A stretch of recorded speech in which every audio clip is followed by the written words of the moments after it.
Republican party थी, बाबा साहब के द्वारा बनाई गई थी। उसके बाद बहुजन समाज पार्टी बनी।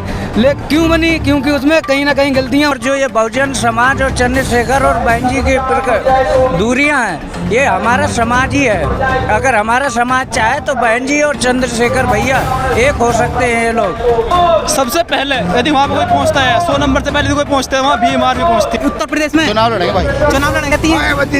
वो तो ये हमारे भैया में ही बात है, चंद्रशेखर में, जिनने हर चीज में। तो चंद्रशेखर भाई को आप प्रधानमंत्री के रूप में देखते हो? जी, दबाव है। वो बीजेपी के अंदर ग्राउंड काम कर रही है, कभी ईडी ना लग जाए उन पे। जुल्म में जाति होता है, शोषण होता है, अन्याय होता है, तो चंद्रशेखर भाई बिना कुछ देखे हुए न जात देखते हैं न धर्म देखते हैं, और चंद्रशेखर भाई वहाँ जाके उसको मान सम्मान सम्मान दिलाने का काम करते हैं। इसको हम लोग देश का एक आइकॉन बनाने का काम करेंगे, मानवर कांसी राम का चेहरा देने का काम करेंगे। कह के ठुकरा दिया कि तुम 4 दिन से आके तुम क्या हमें सिखाओगे, तो उनके लिए अलग से पार्टी बनाना पड़ी ना, बहुजन समाज पार्टी। 2007 में अपने बहुमत को चुनाव जीत गई। उसके बाद 2012 में हुई कम सीट रही, फिर कम सीट रही, फिर कम सीट रही, फिर 0 सीट आई। अगर बहन जी सामान्य वर्ग के सारे लोगों को निकाल दें, भाई बहुजन समाज पार्टी दोबारा से तैयार कर लेती, तो चंद्रशेखर भैया आज पार्टी की बहुजन समाज पार्टी के अंदर हो।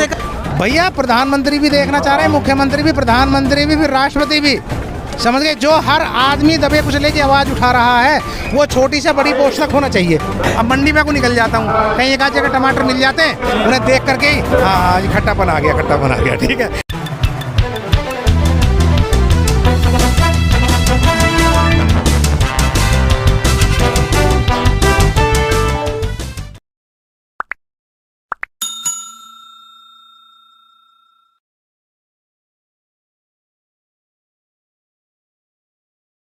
जय भीम दोस्तों, आज मैं मौजूद हूँ दिल्ली के जंतर मंतर में, जहाँ पर एक भव्य धरना प्रदर्शन का आयोजन किया गया है।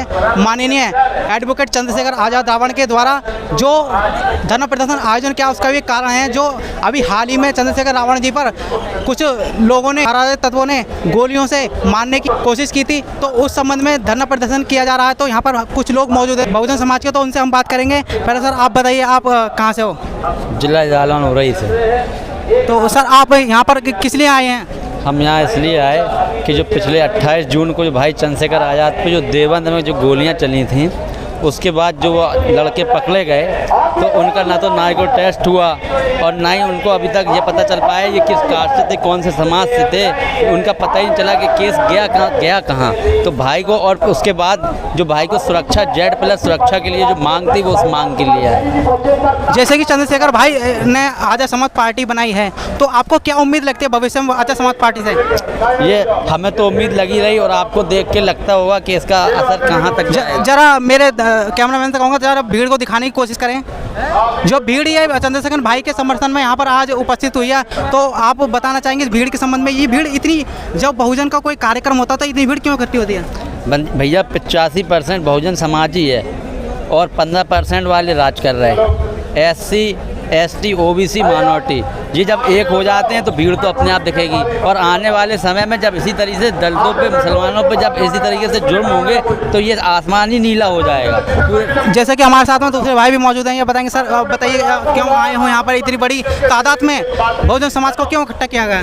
मैं यहाँ आया हूँ क्योंकि बड़े भाई पे जो 28 तारीख को देवबंद में आत्मघाती हमला हुआ, और बड़े भाई को मारने की जो साजिश ये सरकार लगातार करवा रही है, अपने संरक्षण में रह के इस गुंडों को पाल के, ये भैया को लगातार बहुजन समाज को, जो एक उभरते हुए नेता हैं जो बहुजन समाज के दलित, शोषित, पीड़ित, वंचित लोगों की लगातार आवाज़ उठाते हैं, ऐसे लोगों की आवाज़ दबाने के लिए इस सत्ताधारी सरकार लगातार ऐसे संरक्षण दे रही है जिससे कि हमारे बहुजन समाज को कभी उठाया ना जा सके। इनकी तो नीति यही है कि बहुजन समाज के लोग जो हैं वो लगातार नीचे दबके रहें और इनके नीचे गुलामी करें। तो जैसे कि माननीय चंद्रशेखर आज़ाद जी ने पार्टी बनाई, आज़ाद समाज पार्टी, तो पुरानी भी हमारी एक पार्टी बहुजन समाज पार्टी, उससे उम्मीद नहीं लगती आपको? देखो ऐसा होता है, कहीं ना कहीं पहले रिपब्लिकन पार्टी थी, बाबा साहब के द्वारा बनाई गई थी, उसके बाद बहुजन समाज पार्टी बनी। क्यों बनी? क्योंकि उसमें कहीं ना कहीं गलतियां हुई। तब क्योंकि मैं ज़्यादातर देख रहा हूँ यहाँ पे युवाओं का ज़्यादा समर्थन है। जरा कैमरामैन दिखाने की कोशिश करें ऊपर तक, और काफ़ी भीड़ भी मौजूद है। ज़्यादातर यहाँ नज़र डाल के देखोगे तो युवा ही मौजूद मिलेंगे। तो युवाओं की एक उपस्थिति का कारण क्या है? युवाओं की उपस्थिति का मुख्य कारण है कि जो हमारे भाई हैं वो लगातार इस संघर्ष को लगातार करते रहते हैं। सर दो बात आप सब लोगों का शुक्रिया इस आंदोलन को मजबूत करने के लिए। आज जो धरना प्रदर्शन का आयोजन किया गया है, इसमें बहुजनों की भारी तादाद देखने को मिली है। तो आगे भी 2024 के चुनाव में माननीय चंद्रशेखर आजाद जी उत्तर प्रदेश में चुनाव लड़ेंगे भाई, चुनाव लड़ेंगे। तो जैसे कि चंद्रशेखर आजाद रावण के साथ में काफ़ी जनसमर्थन जुड़ता जा रहा है, तो ये क्या कारण है?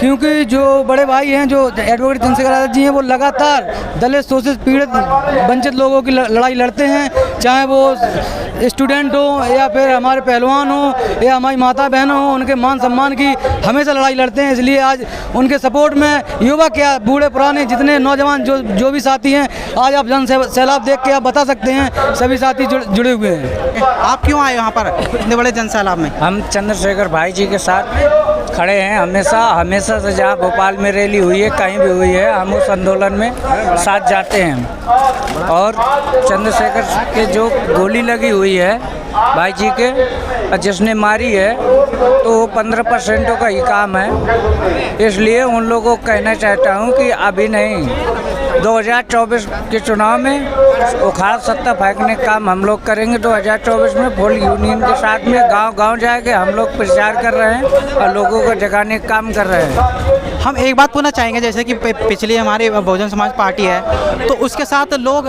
क्यों नहीं जुड़ पा रहे हैं? उसके साथ में क्योंकि वो ज़मीनी स्तर पर कोई लड़ाई नहीं लड़ना चाहती है। हमारे चंद्रशेखर जो भाई है, वो ज़मीनी स्तर से लड़ाई लड़ रहे हैं। और कहीं भी दलित के साथ में उत्पीड़न होता है तो चंद्रशेखर भाई हमेशा आगे खड़े होते हैं। वो चाहे हाथरस का मामला हो या कहीं का भी हो, चंद्रशेखर भाई आगे खड़े होते हैं हमेशा।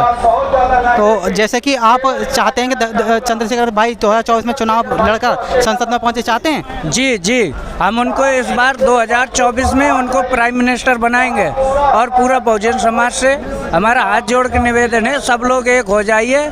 और जो ये बहुजन समाज और चंद्रशेखर और बहन जी की दूरियां हैं, ये हमारा समाज ही है। अगर हमारा समाज चाहे तो बहन जी और चंद्रशेखर भैया एक हो सकते हैं। ये लोग, बहन जी तो उनको कहना मैं बीजेपी का दलाल बताते हैं। बीजेपी का दलाल बताते हैं, पर वो है नहीं। ये तो एजेंट बताते हैं, सॉरी एजेंट। चंद लोग कहते हैं कि वो इनका समर्थन भाजपा कर दिए, पर वो ऐसा नहीं। ये तो बदनाम किया जा रहा है, साजिश की जा रही। बस हमारा यही निवेदन है कि हमारा बहुजन समाज एक हो और चंद्रशेखर और बहन जी को एक। जी बताइए।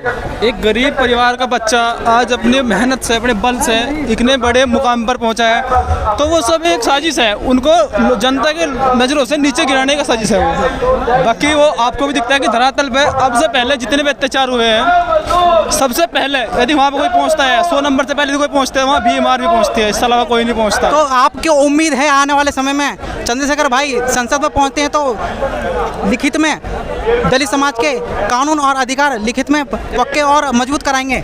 अरे हम भाई चंद्रशेखर आजाद की बात ही नहीं कर रहे। भाई चंद्रशेखर आजाद का एक भी कार्यकर्ता है तो पिछली तो पार्टी थी, वो भी तो संसद में गई थी। मैं क्या कर रहा हूँ, चंद्रशेखर भाई को छोड़ के यदि चंद्रशेखर भाई का एक भी कार्यकर्ता, एक भी छोटा भी संसद होने जाए ना, तो संसद की सीट बैठाने काम करेगा, हम दावे साथ कर रहे हैं। कितनी मजबूत स्थिति समझ रहे हैं आज के टाइम में चंद्रशेखर भाई की, जो यहाँ पर इतना विशाल लोगों की भीड़ मौजूद है आज? ये मिसाल उन्हीं के लिए है।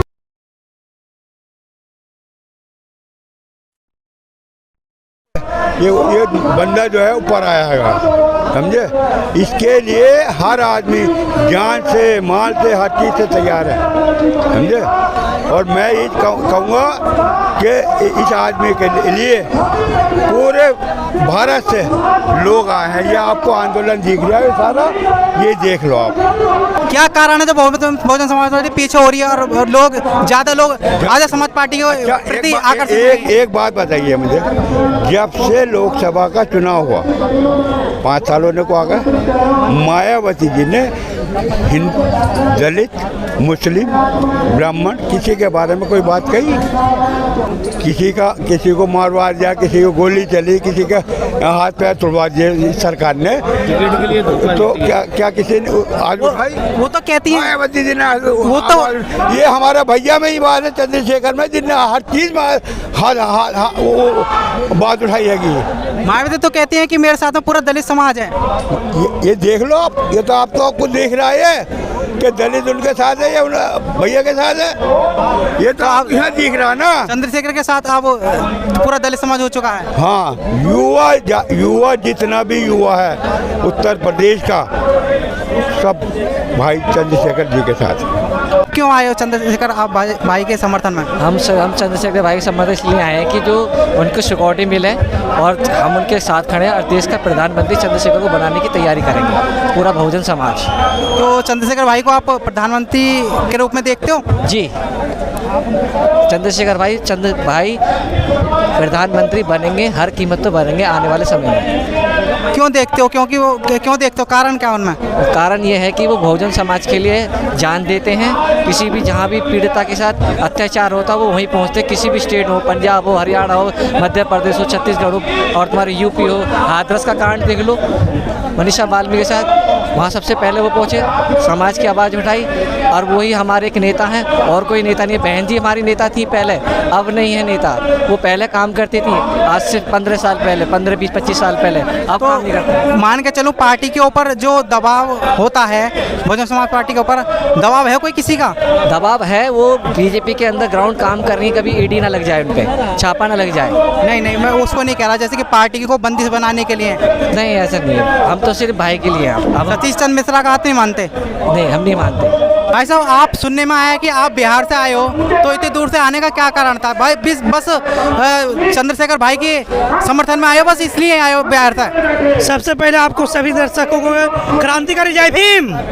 मैं बता दूं साथियों कि आज सभी देश से, सभी राज्य हो, सभी जिला हो, सभी प्रखंड हो, हम लोग इसलिए आए हैं कि बड़े भाई एडवोकेट चंद्रशेखर जी के सम्मान में हम लोग आए हैं। सम्मान में इसलिए आए हैं कि बड़े भाई चंद्रशेखर आजाद जी एक ऐसा बहुजन का शख्स है कि बहुजन समाज में कहीं भी अत्याचार होता है, जुल्म जाति होता है, शोषण होता है, अन्याय होता है, तो चंद्रशेखर भाई बिना कुछ देखे हुए न जात देखते हैं, न धर्म देखते हैं, और चंद्रशेखर भाई वहां जाके उसको मान सम्मान सम्मान दिलाने का काम करते हैं, उसको न्याय दिलाने का काम करते हैं। इसलिए हम लोग आज बिहार का गया जिला से आए हैं टोटल साथी चंद्रशेखर भाई के सम्मान में, और उनको न्याय दिलाने के लिए हम लोग 3 मांग को लेकर आए साथियों। पहला मेरा मांग है कि हमारे बहुजन सम्राट चंद्रशेखर भाई को Z+ सुरक्षा मुहैया कराया जाए। दूसरा, जो चंद्रशेखर भाई पर गोली चला है उसका शुरू से लेके आज तक CBI जांच हो। तीसरा, जो भी आरोपी गिरफ्तार हुआ है उसको सरकार के इशारे पे नीपा पोती जो कर दिया गया है, हम चाहेंगे कि उसका नार्को टेस्ट हो। इसलिए हम लोग आए हैं साथियों यहाँ पे। तो आप क्या कहना चाहोगे चंद्रशेखर भाई आने वाले लोकसभा चुनाव में आप उनको प्रधानमंत्री की रेस में देखते हो या फिर आगे चुनाव लड़वाओगे उनको? बिल्कुल, सबसे पहले तो बहुजन समाज के एक आइकॉन है चंद्रशेखर भाई, एक प्रधानमंत्री और मुख्यमंत्री के तो आने वाला भविष्य ये है। पर मेरा जिस तरीका से बाबा साहब डॉक्टर BR अम्बेडकर जिसने रात दिन मेहनत करके संविधान लिखे जिससे आज दलितों को, SC ST OBC माइनॉरिटी को हक अधिकार मिल रहा है, उसके जाने के बाद आपको याद होगा मनमर साहब कांसीराम आए थे। वो मनमर साहब कांसीराम पूरा पैदल चल के, साइकिल से चल के अपने समाज को जगाएं, मिशन मूवमेंट क्या होता है वो अपने समाज को बताएं। उसी तरीका से अभी के समय में, वर्तमान समय में बहुजन का आइकॉन है एडवोकेट चंद्रशेखर आजाद जी। इनको हम लोग तन मन धन से सपोर्ट करेंगे। अब प्रधानमंत्री क्या, इसको हम लोग देश का एक आइकॉन बनाने का काम करेंगे, मानवर कांसीराम का चेहरा देने का काम करेंगे। आप बिहार की पूजनीय धरती से आते हो जहाँ पे तथागत बुद्ध ने ज्ञान प्राप्त किया था, तो वहाँ पर जो सरकारें हैं उनको वहाँ पर भी चंद्रशेखर चंद्रशेखर भाई की सरकार बनाने की कोशिश करोगे? बिल्कुल। हम बिहार से वो जगह से आते हैं जहाँ दशरथ मांझी का आप लोग नाम सुने होंगे, जहाँ पहाड़ को आप समझिए हमारे समाज से कैसे लोग आते हैं, जब कलम उठाते हैं डॉक्टर बी आर अम्बेडकर साहब तो इस देश के संविधान लिख देते हैं साथियों, और जब तलवार उठाने की बात आता है तो भीमा कोरे गाँव लिखा जाता है, और जब हथौड़ी उठाने की बात आया तो हमारे राज बिहार में दशरथ मांझी हमारे ही जिला से थे, गया से, उन्होंने पूरा पहाड़ तो रन करने का काम किया। इसलिए हम चाहेंगे कि चंद्रशेखर भाई का वहाँ भी सरकार बने, इसके लिए हम लोग पूरा कार्यकर्ता गांव क्या बूथ तक जाने के लिए हम लोग मेहनत करने के लिए सक्षम हैं। तो पुरानी पार्टी भी है बहुजन समाज पार्टी, उसकी तरफ क्यों नहीं ध्यान देते लोग? देखिए हम चाहेंगे कि हमारे समाज में बिल्कुल कहें अनेक पार्टियां हैं, उस पार्टी का हम बात नहीं करेंगे, उसको भी तो कांसीराम जी ने खड़ा किया था। हाँ, इतना ही कहेंगे कि कांसीराम साहब का था। कांसीराम की बताए नक्शे के कदम पर चंद्रशेखर भाई चलते हैं। हाँ बिल्कुल, आप सुन लीजिए एक मिनट। हम चाहेंगे कि कांसीराम साहब का बना हुआ पार्टी है बीएसपी, ये हम भी जानते हैं, इसमें मेरा भी परिवार काम कर चुका है। बाकी एक बात का समाज को ध्यान देना पड़ेगा कि बीएसपी आज अपने मिशन मूवमेंट से भटक चुकी है। जिस समय बीएसपी मानवर कांसीराम साहब यहाँ थे तो बात करते थे बहुजन हित है, बहुजन सुख है। आज बात करते हैं भटकने का कारण क्या है? आज बात करते हैं सर्वजन हित, सर्वजन सुख, ये तो कारण है। आज जब सर्वजन की जब बात करती है तब दलित समाज को आप गलत वोट कीजिए। जब एक समाज को आप खुश करिएगा, कोई जरूरी नहीं कि आप दोनों समाज को आप खुश कर सकते हैं। जब एक समाज को आप खुश करिएगा तो ऑटोमेटिक है कि अगला समाज भी दुखी होगा। इसलिए मिशन मूवमेंट से वो अपना समझौता कर लिया है। और कांसीराम साहब ही कहते थे कि जो समाज अपने मान सम्मान स्वाभिमान से जो समान समझौता कर ले वो मान सम्मान स्वाभिमान की परिभाषा नहीं जानता है। भाई आप कहाँ से आए हो? बुद्ध की धरती गया जिला बोध गया से मैं हूँ। चैनल को देखने वाला के सभी को मैं पहले आभार व्यक्त करता हूँ, और जन्मे संतों महापुरुषों को मैं नमन करते हुए मैं यहाँ पे इस पर्पज़ से आया हूँ कि हम लोग गया जिला से चलकर पूरा टीम भाई बड़े चंद्रशेखर आज़ाद को जो मुख्य मांगे 3 थे, जो चंदन आज़ाद जी प्रभारी जी बताएं कि जो मुख्य मांगे थे उनको मांग करने के लिए हम लोग यहाँ एक दिवसीय धरना प्रदर्शन करने के लिए आए थे। ठीक है, जो कि इस मनुवादी सरकार के कान में मांगे क्या आपकी मांगे चंद्रशेखर भाई की मांगे क्या? उनका मुख्य 3 मांगे हैं कि चंद्रशेखर भाई के Z+ सुरक्षा कराया जाए, और दूसरा CBI जांच कराया जाए, और तीसरा है नार्को टेस्ट कराया जाए जो 4 गिरफ्तार हुए हैं, ताकि हमारा खुलासा हो सके। भाई आप कहाँ से आए हो? बुद्ध की धरती बोध गया से आए हैं, बिहार से। नाम मुकेश कुमार। और आप क्या देख रहे हो यहाँ पर, मतलब इतनी सारी जन सैलाब को देखकर क्या देख रहे हो? जैन सैलाब यहाँ पे इसलिए है सर, और जहाँ पर अन्य राज्यों से महाराष्ट्र हुए, बिहार हुए, उड़ीसा हुए, छत्तीसगढ़ हुए, तमिलनाडु हुए, आदि अन्य राज्य, तो पंजाब आदि से भी राज्य यहाँ पर से भी लोग आए हुए हैं, तो कितनी भीड़ को, इतनी सारी भीड़ को कैसे आने वाले समय में क्या देखते हो आप? इतनी भीड़ को आने वाले समय में एक वोट में कन्वर्ट करना है। भाई को सम्मान के लिए सब इतना भीड़ जुटा हुआ है। जो 28 तारीख को जानलेवा हमला किया गया था, उसी को लेकर 3 मांगे रखे गए यहाँ पे। पहला मांग है Z+ सुरक्षा, दूसरा मांग है CBI जांच, और तीसरा मांगे है नार्को टेस्ट। 4 गिरफ्तारी को। आप बताइए आप कहाँ से आए हो? MP से। MP से। जैसे कि यहाँ पर MP से भी लोग आए हुए हैं, आज जो जनसैलाब जो उमड़ा है जंतर मंतर पर, तो इस जनसैलाब को कैसे देखते हैं आप आने वाले समय में 2024 में? देखिए, ये आज का जो जनसैलाब है ये वोट में परिवर्तित होगा नहीं? ये बिल्कुल परिवर्तित होगा। आप इस जनसैलाब के साथ साथ मंच पे भी आप देख रहे हैं कि सभी ये मंच पे भी आप देख रहे हैं, सभी SC ST OBC के जो निष्पक्ष जो समाज में काम करने वाले जो नेता हैं, जो समाज की आवाज़ उठाने वाले नेता हैं, वो सभी एकजुट हैं। और आने वाले समय में ये सारे नेता एकजुट होंगे और ये समाज भी एकजुट होगा और ये वोट में परिवर्तित होगा। क्योंकि अगर वोट में परिवर्तित नहीं होगा तो फिर तो अभी तो हमें पता है कि फिर जो बाप दादे जो जीवन जीते थे उसी जीवन को जीना पड़ेगा। इसलिए अब पढ़ा लिखा युवा है, समझदार है, अब उस स्थिति में नहीं जाएगा। हमारी पुरानी पार्टी भी तो बसपा, तो उससे लोग क्यों भटक चुके हैं? कारण क्या? देखिए, बसपा जहाँ तक पार्टी है तो पार्टी तो बाबा साहब ने भी बनाई थी आरपीआई। नहीं, वो भी कांसी राम जी ने स्थापित की थी, और जो आजाद समाज पार्टी ये भी कांसी राम के नक्शे कदम पर चल रही है। तो उसका कारण ही तो मैं बता रहा हूँ। जब बाबा साहब ने आरपीआई पार्टी जो बनाई थी, तो जब कांसीराम साहब को संघर्ष करने की, एक समाज में एक नया करने की उनके अंदर जो सोच थी, और जब वो उस पार्टी में गए तो उन लोगों ने उनको रुकने नहीं दिया, क्योंकि उन्हें ये कह के ठुकरा दिया कि तुम 4 दिन से आके तुम क्या हमें सिखाओगे। तो उनके लिए अलग से पार्टी बनाना पड़ी ना, बहुजन समाज पार्टी। आज अगर ये आजाद समाज पार्टी बनी तो इसका कारण यही है कि जो कांसीराम साहब का जो संघर्ष है, 2006 में कांसीराम साहब इस दुनिया को छोड़ गए, 2007 में बेंजी की सरकार बन गई। इसके बाद आप देख रहे हैं बहुजन समाज पार्टी कितनी बढ़ गई। बहुजन समाज पार्टी जो खत्म होने पे गई, 2007 के बाद में बिल्कुल खत्म सी है वो। हाँ, तो खत्म सी है तो ये किसकी वजह से? ये तो पार्टी के लोग 2007 में अपने बहुमत पर चुनाव जीत गई। उसके बाद 2012 में हुई कम सीट रही, फिर कम सीट रही, फिर 0 सीट आई। क्या कारण है? देखो, उसका एक ही कारण है, मतलब उसमें पदाधिकारी सही नहीं है।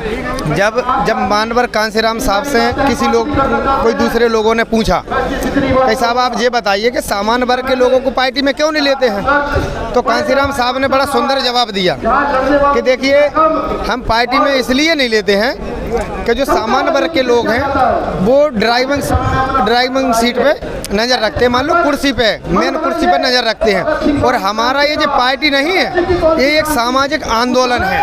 अगर हम सामान्य वर्ग को ले लेंगे तो हमारा ये आंदोलन रुक जाएगा। तो जब से सामान्य वर्ग के लोग पार्टी में आए तो ये पार्टी खत्म हो गई, अब उन्हीं के द्वारा हो गई। अबे बेंजी को पता नहीं चलता, बेंजी सही है अपनी जगह, बेंजी को पता नहीं चलता जो बीच में लोग हैं वो गलत मैसेज बेंजी को देते हैं। बेंजी को जमीनी स्तर का पता ही नहीं। क्या बसपा पार्टी में सतीश मिश्रा गलत है? बिल्कुल गलत है। अगर बेंजी सामान्य वर्ग के सारे लोगों को निकाल दें, भाई बहुजन समाज पार्टी दोबारा से तैयार कर लेती तो चंद्रशेखर भैया आज पार्टी की बहुजन समाज पार्टी के अंदर। चंद्रशेखर भाई को तो कहना मैं बेंजी ने एजेंट भी बताया था बीजेपी का।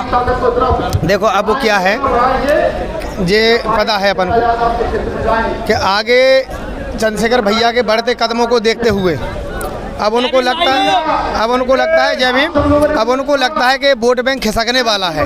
जैसे आज युवा है, संघर्षों के साहे में घनघोर जवानी पलती है, जिस ओर जवानी चलती है उस ओर जमाना चलता है। ये युवा है, और जो युवा चंद्रशेखर भाई के साथ है, ये आने वाला समय और आने वाला वक्त यही तय करेगा युवा। हमारे साथ अजय विपस्सी जी जुड़ चुके हैं। तो अजय विपस्सी जी यहाँ पर जंतर मंतर पर आए हैं, तो क्या कारण है आप जंतर मंतर पर आए हो? देखिए, देश में गुंडा राज बढ़ गया, बिल्कुल आम आदमी परेशान है। हमारे युवा देश के आइकन भाई चंद्रशेखर आज़ाद जी पर जानलेवा हमला हुआ, और हम बिल्कुल निश्चित तौर पर कह सकते हैं कि हमला कराने वाले जो हैं वो लोग सरकारी हैं। सरकार का हाथ है, सरकार के कुछ उन लोगों का हाथ है जो नहीं चाहते भाई जैसे लोगों को या हमारे जैसे यूथ आवाज़ को उठता हुआ देखना नहीं चाहते। हम या तो भाई वो सुरक्षा प्रदान करें देश के लोगों को, यदि भाई जैसे आदमी को, जिनके पीछे आज करोड़ों आदमियों की बहुजन की भीड़ है, उसको वो सुरक्षित नहीं रख सकते, तो हम और आप जैसे लोग को क्या हैं, उनका क्या हाल होगा? तो यहाँ पर मांगे क्या है लोगों की? मांगे हमारी सबसे पहले तो भाई को सुरक्षा मिले, आम आदमी की सुरक्षा मिले, आम आदमी को सुरक्षित हो। ऐसा ना हो कि कोर्ट में भी लोगों को ठाई ठाई कर दिया जा रहा है, सिक्योरिटी में भी ठाई ठाई कर दिया जा रहा है, जो अपने घर में किसी डेथ में से जा रहे हैं मिल मिला करके उन्हें भी ठाई ठाई कर दिया जा रहा है। भाई पर भी जानलेवा हमला हुआ है, तो ये मांगे हैं। तो जैसे कि हम जानते हैं कि आजाद समाज पार्टी भाई चंद्रशेखर आज़ाद ने बनाई है, तो पहले भी हमारी एक पार्टी रही है बहुजन समाज पार्टी, तो उससे लोगों का मन क्यों गया? देखिए, यदि आप जिनसे आपकी उम्मीद है, यदि आप उनकी आकांक्षाओं पर खरे नहीं उतरते हैं, उनकी आप बुरे समय में आवाज़ नहीं उठाते हैं, तो आपके पास कोई आएगा या उस आदमी के पास में जाएगा जो आपको दुख सुख में साथ खड़ा है, सुख में साथ देता है। फिर जवाब मिल गया आपको। ये तुरंत है बात। चंद्रशेखर भाई हर चीज़ में साथ में जाते हैं लोगों के। फिर भाई देश में कहीं भी बहन बेटियों के साथ में आम आदमी के पास में जो भी अत्याचार हो रहे हैं हमारी जो दूसरी पार्टी थी उसके जो भी प्रमुख हैं, क्या उन्होंने कहीं बोला है? आज वो और जैसे आज वर्तमान सरकार में हो रहा है, उसी के कारण भाई चंद्रशेखर आजाद को पार्टी बनानी पड़ी है। जैसे कि हाल ही मणिपुर में कल परसों की घटना है, जो महिलाओं को निवस्त्र घुमाया गया था, तो कितनी निंदनीय घटना है, तो इस पर कुछ बोलना चाहेंगे? अब तो 3,000 किलोमीटर दूर जा रहे हैं। ये तो भैया दिल्ली से 3,000 महिलाओं का सवाल है ना, महिलाओं की तो बाबा साहब डॉक्टर अम्बेडकर ने अधिकार दिए उनको। हाँ, अधिकार दिए हैं संविधान में, लेकिन संविधान को लागू कौन कर रहे हैं? कुछ मनुवादी लोग, बेईमान या मनुवादी लोग। अभी एक सुप्रीम कोर्ट में एक उसने वो लगाई रिट, कोई गुज्जर समाज के, ओबीसी समाज के, कि जी भाई दलित पिछड़ों की जो बेंच बने सुनवाई की वो अलग होनी चाहिए, है ना, और उनका जो सुनवाई करें वो SC ST ओबीसी समाज का होना चाहिए। उस पर आप भी चाहते हो चंद्रशेखर भाई के केस की सुनवाई सुप्रीम कोर्ट की निगरानी में हो? भाई सुप्रीम कोर्ट की में कराओ या कहीं भी कराओ, देखो यदि लोग वही करेंगे सुनवाई, या लोग उसी मानसिकता के कर सकते हैं तो बेईमानी करेंगे, वो लोग बेईमानी करेंगे और फैसला जैसा मर्जी दे सकते हैं, ये उम्मीद रहेगी। तो हम तो ये चाहेंगे कि एक अलग बेंच बने, वो SC ही उसमें जज हों, लड़ने वाले वकील हों, सब वो SC हों, वो लोग सुपरफास्ट कोर्ट में वो करें, सुनवाई करें, इसमें क्या बात है? बताओ आप, क्या हम गलत कह रहे हैं क्या? नहीं, ये सही है कि उसमें SC जज होंगे, हाँ। तो तभी हमारे चंद्रशेखर भाई को न्याय मिल सकता, मगर जब उसमें मनुवादी लोग हैं तो अपने हिसाब से न्याय करेंगे वो। भाई वो तो कर ही रहे हैं, सारे का सारा हाल ही में कर ही रहे हैं ना। हाल नहीं, वो तो बहुत पहले से करते हैं। भाई क्यों अंग्रेजों ने कहा था कि जो ये हैं लोग एक विशेष सोच के, इनका कोई चरित्र नहीं होता है, समझ रहे? तो उस पर ये खरे उतरते आए हैं शुरू से, अब से 1000 साल पहले से उतरते आए हैं। तो भाई चंद्रशेखर आजाद जी को आप प्रधानमंत्री की रेस में देखते हैं? भैया प्रधानमंत्री भी देखना चाह रहे हैं, मुख्यमंत्री भी, प्रधानमंत्री भी, फिर राष्ट्रपति भी, समझ गए? जो हर आदमी दबे कुचले की आवाज़ उठा रहा है वो छोटी से बड़ी पोस्ट तक होना चाहिए। सही बात है भाई, इसी चीज़ की डिमांड को लेकर के मैं शपथ नहीं आया हूँ।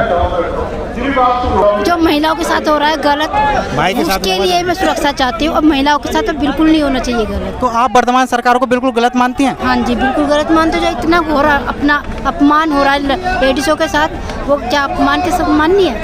आपने देखा होगा प्रधानमंत्री का परसों का जो भाषण था, अभी सदन के बाहर जो देते हैं, सदन के बाहर जो देते हैं सदन शुरू होने से पहले, वो इसलिए दिया गया कि सदन में सवाल पूछे जाएंगे, इसलिए दिया गया। बाकी और घटना भी हुई पहले, उन पर तो जवाब नहीं दिया। देखो सुनो, एक मदारी है, मदारी आप लोगों ने या हम लोगों ने चुन के भेज दिया है। अब वो जैसे डुगडुगी बजा देता है, उस तरह से लोग उसके झांसे में आ जाया करते थे। एक आसाराम थे, एक झांसाराम। आसाराम जेल में, ये झांसाराम रेल में है, ठीक है? ये झांसा दे रहे हैं पब्लिक को, देते आए हैं, अब भी दे रहे हैं, ये कल को भी देंगे, लेकिन अब पब्लिक जाग गई है, समझे? 10 साल में आटे का रेट 18 रुपये किलो से 42 रुपये किलो हो गया।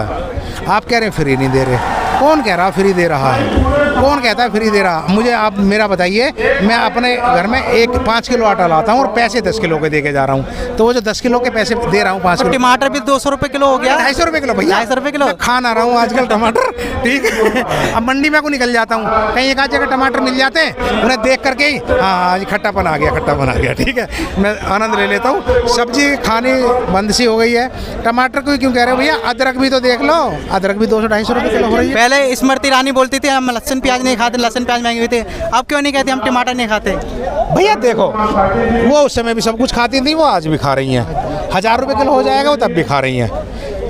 खा नहीं पा रहा है एक आम आदमी, एक मजदूर आदमी। मुझे आप बताइए, मजदूर एक शाम को 400 रुपये लेके जाता है, वो क्या टमाटर डाल लेगा? क्या वो टमाटर डाल लेगा अपनी सब्जी में? नहीं। क्या वो अदरक की वाली चाय पी लेगा? हाँ बताओ। उसको तो आप लोगों ने मंदिर दे दिया, कांवड़ दे दिया, और उसे भाग्य दे दिया, नसीब दे दिया, और जो मेन चीज़ थी वो तुमने खसोट के अपने पास में रख ली। लेकिन वो दिन भी ना रहे, ये दिन भी ना रहेंगे। भाई वो दिन भी बीत गए, और ये भी देख लेना बीत जाएंगे 2024 में, क्योंकि अब पाप का घड़ा भर गया है, पब्लिक को चमक गया है कि ये सिर्फ झांसा राम है, आसाराम जेल काम के नहीं है कुछ भी। काम के नहीं है कुछ भी।